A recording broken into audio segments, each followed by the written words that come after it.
Eu tenho por certo que o que Deus tem feito na minha vida, tem falado comigo cada dia, é a certeza de que nós temos um caminho para chegar. E nessa trajetória chamada Reino de Deus, nós sabemos que as grandes adversidades mais contribuem para a gente crer do que para a gente duvidar.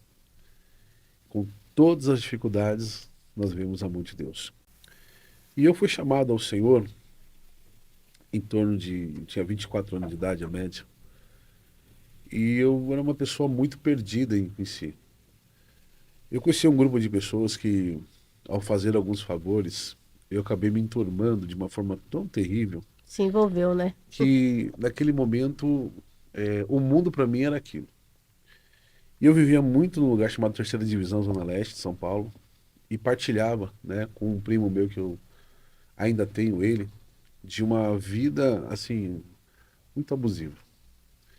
E olhando para isso, eu, eu vi tudo cair ao meu redor. Tudo cair ao meu redor, porque, na grande realidade, eu estava perdendo pessoas que realmente me amavam e estava me confundindo com quem eu pensava que estava me amando. Olha só. Isso é muito sério, porque a ilusão é, hoje, a ilusão de hoje é que as pessoas querem receber esse amor, mas eles não compreendem como esse amor é real. E eu estava naquele momento vivendo isso, porém vivendo no meio é, é, de grupos de pessoas que destroem mais do que edificam. Porém, naquele tempo, para mim, as coisas estavam muito bem. Mesmo que estava desmoronando, para mim estava tudo certo. A minha, né, na época, namorada, eu tinha uma filha com ela, que hoje é a minha digníssima esposa, mas uma vida que eu estava totalmente perdido.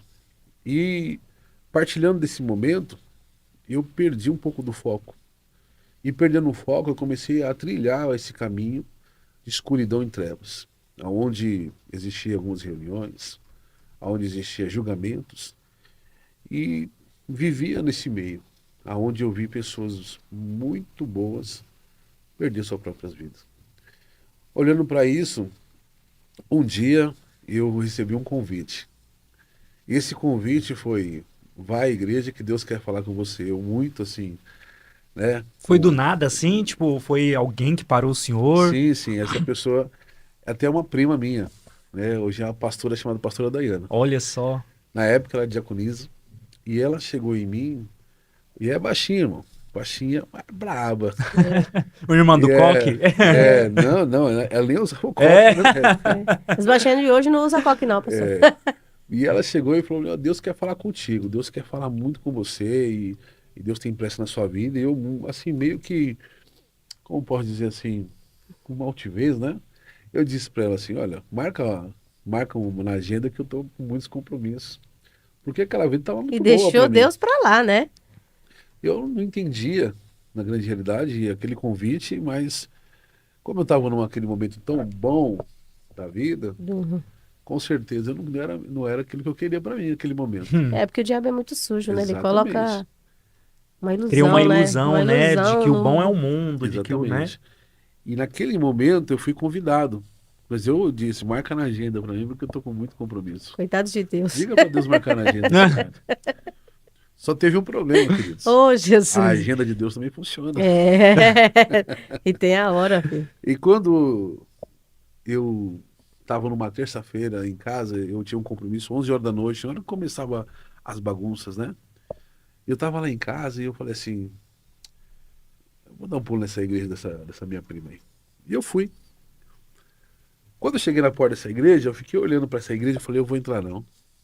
Porque esse povo tava gritando, fazendo uns barulhos estranhos. Hum. E eu pensei comigo, né? Não tem necessidade desse barulho todo.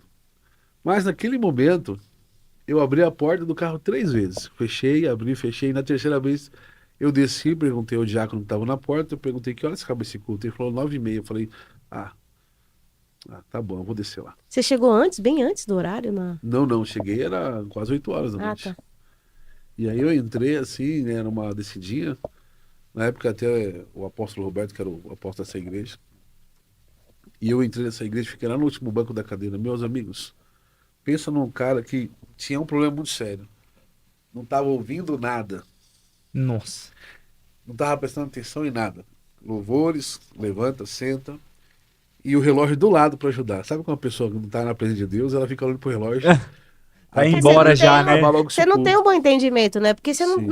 o que será que Deus quer falar comigo? Quem é Deus, né? Eu tenho muito por mim que as pessoas falam muito que a palavra, né, não desvalorizando a palavra porque ela é vida. É, Mas quando Deus tem um propósito, quando Deus tem um chamado, e tem seu jeito, ele tem né? a sua forma de trabalhar, é a sua multiforme graça. Não tem o que fazer. E eu tava Verdade. naquela Senão no igreja, amor vem na dor. e eu tava naquela igreja olhando e dizendo assim, Deus, eu quero ir embora. Se eu falar muita gíria naquela época, preciso ir embora daqui, o rolê vai começar daqui a pouco, a bagunça está pronta.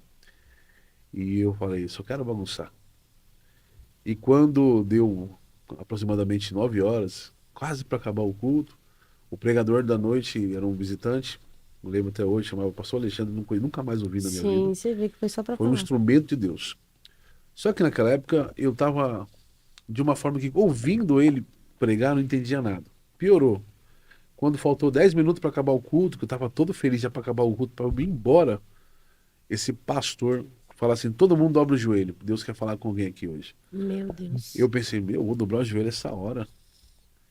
E o povo dobrou o joelho, eu fiquei sem graça, dobrei o joelho junto. Ah, Jesus faz a gente É. descer. E quando eu tava lá, dobrando o joelho, esse pregador sai do altar e vem nas minhas costas, Eita, põe que as mãos forte. nas minhas costas, e ele fala assim, tira o microfone da boca, coloca as mãos nas minhas costas e fala assim: olha, sou eu, teu Deus, que te trouxe aqui nessa noite. Marquei um encontro contigo, eu lembrei do encontro. Olha só. Lembrou da moça que tinha falado com você há Sim. um tempo E atrás. a minha Jesus tinha. altivez de falar, marca o encontro que eu tenho, Deus é marca uma forte. agenda. E ele falou, marca. Eu falei, marca um encontro. Enfim, Deus falou comigo daquele dia da seguinte maneira: marquei um encontro contigo. Tenho pressa na tua vida. Eita, glória. Tu és meu. E Aleluia. aí ele disse: por esses dias vou fechar a tua sepultura, Olha só. porque já estava aberta. É. Mas tenho uma obra contigo, tenho pressa. E dentre essas palavras ele disse isso. Porém, eu, quando desci do carro, eu não lembro que eu falei que eu abri a porta e fechei 3 vezes. 3 vezes. Nessa hora que eu falei isso, eu disse: o que esse povo está sentindo? Por que fica nesse negócio todo de gritar, de se A mover gente não tem um todo? bom entendimento, né? Quando a gente chega E assim. eu fiquei curioso por aquele momento. E eu disse até uma palavra lá em cima. Eu falei: olha, Deus, como é que funciona isso? Eu quero sentir esse negócio. É, porque chama atenção, né? Eu quero sentir essa coisa. Por que tá sentindo? Por que tem que ser desse jeito? Enfim, a última palavra da revelação foi essa.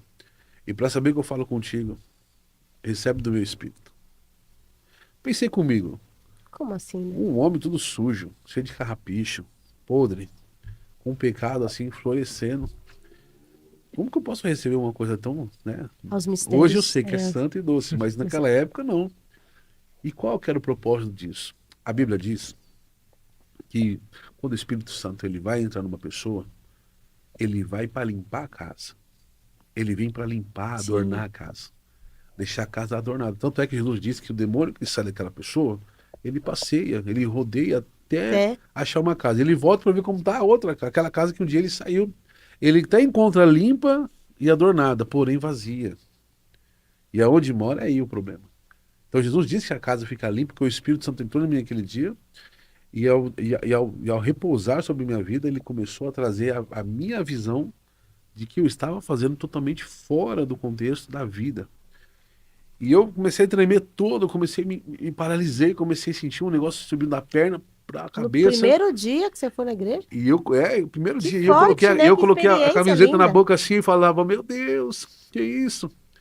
Eu tinha muita gira, então eu Sim. falei, eu tô ficando bêbado, tô bêbado, né? Ah, pronto, agora não pode, É agora o é que você essa. fala, Lucas. O embriaguez É, de o Jesus. negócio, a presença Mas de Deus é incrível. Aquele dia, eu sem conhecer a Bíblia, eu tava tão bêbado, bêbado. Por que é bêbado, irmão? Bêbado, pra quem tomou uns pós, sabe que bêbado é aquela pessoa que, a pessoa quando tá bêbada, tá fora de si. Fora de si. Só que ela sabe o que tá fazendo, porque tudo tá se movimentando e ela não consegue ter um controle É que sobre o ela. Espírito Santo vem, né? Mas naquele momento, eu tava assim, porém sem álcool, sem nenhum tipo de bebida, só cheio A da presença. Cheio da presença de Deus, presença. né? Quando foi? Nossa, que forte. Primeiro dia. Quando foi? 9h40, 45, tinha terminado o culto. E eu estava lá ainda. Sabe onde? No canto da parede, tremia todo, suando. Tava suando todo. E as pessoas, tá tudo bem, irmão? Eu falei, tá tudo bem, mas tá tudo rodando. Eu não bebi nada. Que forte. E eu ainda falava naquela época da gira, "Ô, irmão, tá louco esse negócio? Glória a Deus. Esse negócio tá meio estranho comigo." Eita, que habitou, pai. E eu encostei na parede assim, tremia assim. Por que que eu tremia? Porque tava fora de mim o controle da minha carne, porém minha cabeça tava lá. Sim. Nossa. A gente não tem o controle. E aí o Espírito Santo que tava, não sabia que era o Espírito Santo naquela época, tava me renovando. 10 horas da noite tava lá ainda. Quando deu 10h30 eu tava lá ainda. E Que o pessoal forte. fizeram oração. Que lindo. Irmão, temos que ir embora, irmão. Irmão, presta atenção, temos que ir embora. E eu dizia pra eles, eu não consigo andar, irmão. Eu não consigo dar um passo. É a força. É o poder de Deus. Eu não consigo dar um passo. E quando deu 11 horas, eu tava lá ainda. Eita, que Deus. Até a ponto dos irmãos se estressar comigo mesmo. Tipo assim, não me xingaram, não me ligaram, mas a gente percebia, porque naquela época essa igreja tinha uma certa regra, De horário de enquanto fechar. tivesse um membro, tinha que ter um Você tinha obreiro que lá. estar lá. Olha só. E aí quando deu 11h40, eu lembro que fosse hoje, eu olhei pro relógio, que tanto eu olhei antes, e eu consegui dar o primeiro passo, acalmou, eu consegui firmar o pé no chão. Aquele amor entrou em mim. Que lindo. Quando eu saí daquela porta, eu entrei naquele carro, eu peguei meu telefone, na época era um Nokiazinho, peguei o telefone, liguei para todas as pessoas que precisavam ligar e falava, a partir de hoje, eu não tenho outro caminho para seguir. E na época eu falava bem assim, ô irmão, é o seguinte, não tenho o que fazer, certo? Estou no caminho de Deus agora. Conheci Jesus Cristo aqui, cara, eu tô Mas o pessoal ainda pra chamava viver você isso. para fazer coisa errada na época? Na verdade, eu tava indo, naquele dia eu tava indo para fazer coisa errada. Naquele dia? Naquele dia eu ia O fazer. Espírito Santo não deixou ele. Geralmente, ele... geralmente chegava 11h30 lá. E Olha 11h30 eu só. tava na igreja ainda sendo tomado pelo Espírito Santo. Olha só. Meu Deus, Deus segurou você lá até. Segurou. E aí, quando eu saí daquela igreja, quando deu 00:30, eu já tinha ligado para todas as pessoas que você possa imaginar. E liguei e falei, olha, a partir de hoje eu não tenho mais o caminho para vocês. Aquilo que eu tinha, aquelas armas, aquelas coisas, ficou tudo para trás. E os meus parceiros, né, Que se diziam parceiros, né? eles estavam, assim, tristes comigo. Porém, como eu disse, não fui eu que escolhi. Fui escolhido. É, exatamente. Não é eu que fui chamado, foi ele que me chamou. É isso. E aí eu, na minha ligação com todos, depois eu me resolvi na semana, eu falei, Deus é fiel. Só que Deus tinha falado para mim que Deus estava dando um livramento de sepultura, lembra? Deus falou, por Lembro. esses dias tu saberás que eu sou o teu Deus, porque eu fecho sepultura. E de 2 para 3 semanas depois, houve dentro o ciclo ali daquelas pessoas que nós estávamos juntos, uma traição. E uma traição, ela gera a punição. E quando você tem traição com omissão, também gera punição. Então, todos aqueles que estavam envolvidos foram levados a 6 dias aí de serem levantadas suas capivaras, seus julgamentos, pessoas que participavam do próprio procedimento, e nesses dias, todos eles foram mortos. Todos eles. No dia que, Todos No eles. dia que você você ficou. estava dentro da igreja. No dia No dia que eu estava na igreja, foi o dia que aconteceu. eu não fui pro ambiente qual talvez saberia do assunto, e se eu omitisse, também estava na morte. Nossa. Esse foi o livramento que Deus já tinha te dado Deus a falou, partir da a sepultura profecia. está fechada para você. Mas eu não sabia que estava aberta para aqueles demais, que eram meus parceiros de correria, né? Então, um deles que sobreviveu, que é um primo meu, Forte. sobreviveu, que eu falo, que ele também não foi levado a julgamento, uma pessoa que eu tenho certeza que logo estará conosco nessa caminhada, Amém. Em nome né? de Jesus. Ainda que se passaram 17 anos, mas eu creio que esse não vai conseguir chegar, né? Eu creio que Deus vai libertar ele dessa situação que ele está Em vivendo oração, hoje. né? Glória a Deus. Porém, aquelas pessoas daquele dia foram enterradas, foram mortas, e uma delas era irmão do meu pai, que era um Olha só. parceiro também. Esse tomou tanto tiro de fuzil, irmão, que infelizmente perdeu, né? Deus tirou você desse A alma mundo. dele foi levada automaticamente para o caminho que a gente sabe que é de escuridão. E depois eu descobri que quantas vezes essa mesma pessoa teve tanta oportunidade com o Senhor e não recebeu. Nossa. E aí, quando eu fiz o enterro desse, que é parente próximo, eu vi ali, desde quando chegou, depois de 3 dias na rua, o corpo dele, depois chegou no IML aqui nas clínicas de São Paulo.